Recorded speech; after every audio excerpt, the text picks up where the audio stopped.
All right, welcome back to New Orleans, Super Bowl Radio Row, talking ball with Pat Leonard on the Believe Network, brought to you by Boom Chaga Mushroom Super Drink, Sal Loretta for men, menswear, luxury, tailoring, Estate 98 Coffee, and My Bookie Sportsbook. We're here with a special guest from Philadelphia, the Birds in the Super Bowl. It's John McMullen, Eagles insider at SI Now, Jacob Sports, and host of Birds 365. John, what's up, man? Thanks for being here. Pleasure to be here. Thanks for having me, Pat. How's the week been? How is it covering? I mean, this is the second time in 3 years the Eagles have been here. Yeah. But what's it like covering the Birds in New Orleans? Well, it is one of those things where, everybody's kind of done with it, I would say, by Thursday, which is the last day of player availability. There's so much, Nick Sirianni's kind of preached focus, refocus, everything normalized, everything the same. Practice has been set up the same Wednesday, Thursday this week, but it's not normal. And, the assumption that you're going to be able to leave everything out and all the hoopla from Super Bowl opening night and the constant questions. Nick Sirianni's doing press every day. Gets asked the same questions every day. It's got to wear on people, so it's going to be interesting. But I think the fact that they were in Super Bowl 57 helps, that they've been through it once, and obviously Kansas City's used to it. So I think it's going to be a good matchup from that standpoint. I don't think anybody's going to be overwhelmed by the moment or the stage, and maybe, the best football team wins. I notice when I listen to Sirianni and others' press conferences, it feels like you always ask a question. Like I have days where I'm covering the Giants where sometimes I participate, sometimes I don't. Yeah. I feel like you always weigh in. Are you making a specific point to do that? And what is it like kind of putting yourself in the middle of everything in that market? Because I think everybody always says New York's a tough market. I actually think Philly's even tougher. Well, it's funny because you're in the largest media market, but we have the most credentialed reporters for any NFL team. Okay. There is a passionate fan base in Philadelphia. Obviously, everyone knows, but yeah, it's not. It's very difficult because I remember Sheil Kapadia, who used to cover the Eagles, works for the Ringer now, told a great story when he went to Seattle because he was used to Philadelphia, and it's kind of like a bunch of sharks. Like if you want to get a question out, you got to out-screen people. And so Sheil got to Pete Carroll's one of the most laid-back people in the world, and he's on the edge of his seat ready to ask a question, and he jumps in, and Pete Carroll looked at him and he go, "What are you screaming for?" Because you're going to have plenty of time in Seattle. In Philadelphia, you're not going to have plenty of time to get a lot of questions in. But it's good. I don't ask questions if I don't have a question. Like, I don't ask questions just to hear my voice. So if there's something, and there's usually something with the Eagles that you want answered. And, Nick's very cliche driven now. I think now that he's gotten into it. But if you ask him thematic questions, sometimes you get like a Belichick type answer because he is a football guy and he will educate you, and that's kind of what I try to do. Interesting. No, you do a great job. So we're here on the Friday, 2 days before the game. So let's get into it. How do you think this is going to play out? Well, first let's start here. After this week of covering the team, do you think they're in the right place emotionally, mentally, and physically to knock off the Chiefs and prevent a three-peat? Well, there's a little bit of question over an illness has been going through the team, and the only one publicized is Jalen Carter. But I've been told there's a number of players that have been dealing with something as they got down here. It really started in Philadelphia before they got down here. Nolan Smith was wearing a mask in the locker room for a while, so it was going through the team a little bit. Okay. I was told yesterday guys are getting better, so I think they're going to be fine for the game. But anytime you're sick. You might end up being Michael Jordan, right? Michael Jordan game, but more likely you're not going to be at your best. But I think the Eagles are going to be over that. So that part of it should be fine. And I do, as I mentioned, I think the Super Bowl 2 years ago, I think that got a lot of the core players through getting used to all of this. You're on Radio Row every day. You know what it's like, people going through.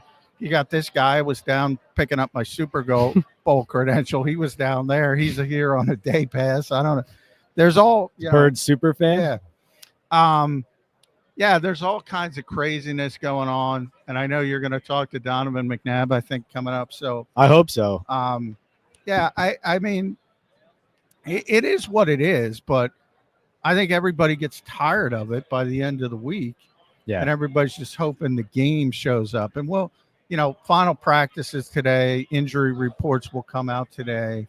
It'll be interesting to see if Brandon Graham, which I think he'll be activated on Saturday. Can he finish what is a legendary career, 15 seasons? Can he finish with a Super Bowl championship? Saquon season, from covering the Giants. I mean, everybody loves Saquon. Class act, that better than anybody. Yeah. We knew the talent. I never imagined he could have a season like this. This is one of the best seasons of all time. I didn't either, to be honest. Yeah. I mean, I knew he would be better in Philadelphia, but even when he was in New York, I think, to be honest, my opinion at the time was he's a really good player. He did not seem to me like a star player at that time. Same thing when he got here, and people bring it up every time because I said, look, he's not going to be what he is, but he is what he is, and he's done this season. And he's going to break Terrell Davis's all-time record for regular season, postseason rushing, probably in the first quarter. Nobody will ever have rushed for more yards in one NFL season than Saquon Barkley. You know what really jumped out to me was when he won Offensive Player of the Year, the Eagles released this video of a bunch of his teammates congratulating him. And as somebody who's close to the Giants, it was a surreal experience to watch that video because it was basically a bunch of Eagles players who have only known him for a year, acting as heartfelt and appreciative of him as, I would have imagined and known the Giants players would have done after playing with him for 6 or 7 years, if that had ever turned into that in New York. It just speaks to how, not only how big of an impact he's made on the locker room, but how immediately it's happened. Well, I mean, everybody likes the guy. You talk about the Giants. You had Daniel Jones in to watch the championship game. I mean, those guys still love him as well. He's just got a natural ability to connect with people, and I think that certainly helped him. But there are a lot of stars on this team, and the fact that he came in, and you talk about, I was talking to Jordan Mailata earlier before the playoffs started when all the Pro Bowl and all pro talk started coming out. And he said, I don't care about that stuff. But I asked him about the rushing record at the time, Eric Dickerson's record. He said, yeah, I want that. And they all wanted to get it for Saquon Barkley.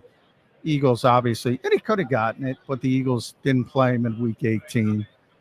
I think it was the smart move. It's not about individual records, but everybody in that locker room really, really respects Saquon Barkley. So, and the first thing you talk to Nick Sirianni, he'll say, great player, obviously, but better person. The way he's been a fit has been more than anyone could have expected, even Howie Roseman. Is Devontae Smith's hamstring a concern at all? A little bit, because that thing, especially with, I like to call them thoroughbred players. When you get a soft tissue, could be a groin, could be a hamstring. That stuff can linger. Mm-hmm. Obviously, he's going to play. Everybody's going to play. There's some concerns with Cam Jurgens' back, with Landon Dickerson's knee. Everybody's going to play, but is it going to be Devontae Smith at 100%? We're probably not going to know that to the game. But the way the Eagles have been playing, Pat, they're only going to throw it 15 to 23 times. And you trust Kellen Moore to only call 15 passes? He's done it, really. I mean, if you look at the Eagles from the bye week, they had an early bye week, week 5. Yeah. From that point forward, they scaled back the offense, became almost risk-averse, conservative, throw it 15 to 25 times. Couple outliers, Pittsburgh, Washington. But other than that, they've just rode the offensive line and Saquon Barkley to win 15 of 16 games. That's how they've done it with the number one defense. The defense deserves credit as well. Right. No doubt about it. So that actually leads me into my next question, which was, so I personally think the Eagles are going to win the game, but the Steve Spagnuolo versus Kellen Moore matchup scares me if I'm thinking it from a Philadelphia perspective. Having covered the Eagles for so long and then been close to them this season, do you think Moore has it in him to not just, it's not out coach Spagnuolo, it's in those high leverage moments, the 3rd and 8 in the fourth quarter, or just how you're playing a second half schematically to combat the Chiefs game plan? Does Moore have it in him to go toe to toe with Spagnuolo in a game like this? I mean, I think he does. I don't think you've seen, Kellen Moore's the worst kept secret. New Orleans is going to be the next head coach of the Saints, but Yeah. which is interesting. I don't think he's shown off. If you think about Kellen Moore from Dallas, they had two or three number one offenses with the Chargers. Had a little bit more ability to call some things, whereas the Eagles, as I said, have gone conservative because they're building around their roster. The tremendous offensive line, Saquon Barkley, Jalen Hurts' ability to not turn over the football. They're plus 10 in the turnover ratio in the playoffs. They've got 10 takeaways, no turnovers. Can that continue? Jeez, I don't know. That's a great stat. Yeah, I hadn't thought of that. But and remember, Washington hadn't turned the ball over going into the NFC title game, and then they turned it over, three times against the Eagles. But to your point with Spags, and I know Spags is interesting to me because he's such a revered coordinator, and he's had all the success, all the Super Bowls. He had two of the worst defenses of all time in New Orleans and with the Giants. Two of the three at the time worst defenses of all time. To me, he's a guy who, in the high leverage situations, and you saw it in Buffalo against Buffalo in the championship game. Yeah. In those high leverage situations, he's bringing the house. So are you prepared for that? Right. The Eagles generally have not handled that kind of pressure well. So if it comes down to that situation and they need a 4th and 7 late in the game to keep themselves alive, I don't like their chances. The key is not get in that position. Great point. Jalen Hurts, why have the Eagles been able to overcome the friction between him and Nick Sirianni? I mean, friction might even be a soft way to put it after hearing him say after that 55-point performance, they finally took the straitjacket off. How have they been able to overcome that? Because it's really difficult to think of another scenario where a team's QB and head coach clearly did not get along and yet was one of the best offenses in the league and was in the Super Bowl.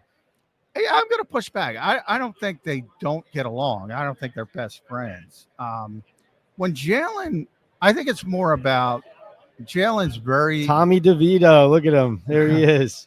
Tommy the Italian stallion. Yeah. I don't think it's about their relationship. I think it's about Jalen feels disrespected. He's very disciplined when it comes to outside noise. He claims, he comes from Alabama before he went to Oklahoma, Nick Saban, all the rat poison talk. Right. He's kind of schooled in that nature. But when he had a big game early in the season against throwing the ball against Washington, he said, "Oh, that's what you wanted to see." That's how he started his press conference. And then the straitjacket comment was more of like him spiking the football against the doubters that he can throw the football well. The question is, can he throw the football well consistently? And the Eagles, it's strange to say this on the cusp of the Super Bowl, but they didn't want to play this way, Pat. They did not want to play offense this way starting the season. They spent the entire spring, the entire summer, trying to evolve this offense and turning it into more of a Dallas offense under Kellen Moore. And it wasn't working. And they scaled it back and said, we have Jordan Mailata, we have Lane Johnson, we have Landon Dickerson. We have Mekhi Becton. We have Cam Jurgens. Maybe the best offensive line in football. Let's lean on these guys. And it worked, and it never stopped working, so they didn't stop. Describe to me what the most important contribution has been from Vic Fangio, the defensive coordinator. It feels like he has, from my vantage point, become like a head coach of the defense, but also had a head coach like effect on the team's kind of culture and performance. But you're way closer to it than I am. I'll say this.